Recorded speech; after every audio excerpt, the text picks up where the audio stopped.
मोहब्बत या हवस के सबक आमोज कहानी।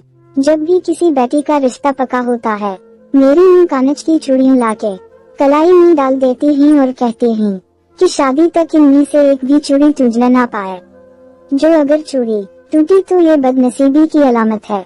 ये दफियानुसी रेत मेरी नानी ने अपने मुंह से मेरी मां को मुंतकिल की और मेरी मां ने आज तक इस रेत को संभाल के रखा है। मेरी दो बड़ी बहनों की शादी हुई तो इन्हें अभी कानच की चूड़ियां डाली गयी। अब तीसरी की बार भी यही हो रहा है। मेरे हाथ में नीले और लाल रंग की चूड़ियों का सेट था और मैं जासन को अपने घर की इस पुरानी रेत के बारे में बता रही थी।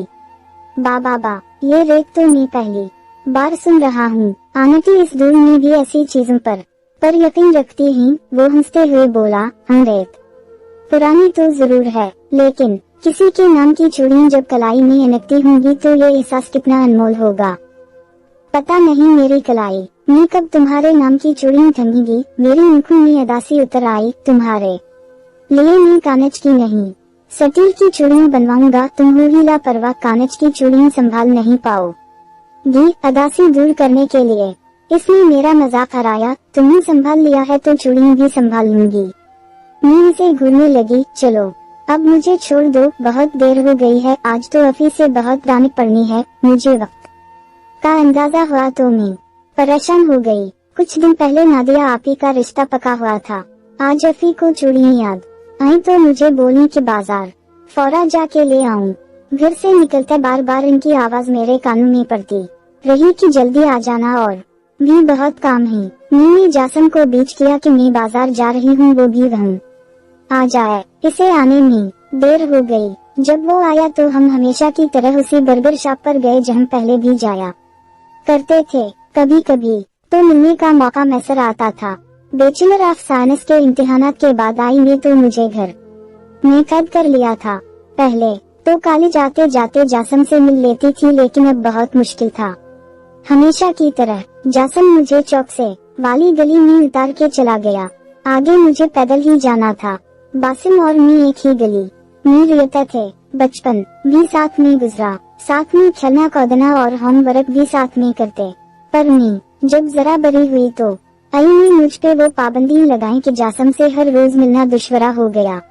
लेकिन कभी कभार मुलाकात का मौका मिल ही जाता था। हम एक ही क्लास में पढ़ते थे, इसलिए अक्सर किताबों और नोट्स का तबादला चलता रहता था और उसी बहाने हम मिल भी लेते थे। जब मैट्रिक में पहुंचा तो पहली बार जासम ने छोटी ईद पर मुझे एक बड़ा सा ईद कार्ड दिया जिसमें इसने अपनी मोहब्बत का इजहार किया था और इस तरह हमारी बचपन की दोस्ती मोहब्बत में बदली। इस मोहब्बत की भनक हमने आज तक किसी को ना पड़ने दी। बस हम बहाने से एक दूसरे को मिलते और आंखों में दिल की बातें होती थीं। हम दोनों जब फर्स्ट ईयर में पहुंचे तो हाथ में मोबाइल फोन भी आ गया। फिर दिल की बातें आंखों के इशारों से आवाज तक पहुंची। दिन भर हर गुजरते पल की खबर मैसेज पर देना और रात में मौका मिलते ही लंबी लंबी कॉलेज चला करती। अनतर के बाद मैं बैचलर ऑफ साइंस में एडमिशन लिया और जासम सीए करने लगा। पर हमारी दोस्ती और मोहब्बत वैसे ही रही। मैं 2 साल में BS कर लिया और जासम अभी तक सीए के दूसरे मेडिकल में अटका था। मैंने इसे कई बार मशवरा दिया, कहिया इन्हें अपना टाइम जाया करने की बजाय किसी और फील्ड में चला जाए, लेकिन इस पर जिद सवार थी कि कुछ भी हो जाए सीए ही करना है। मैं तेज से कदम उठाई घर पहुंची तो अफीका पारा आसमान को छू रहा था।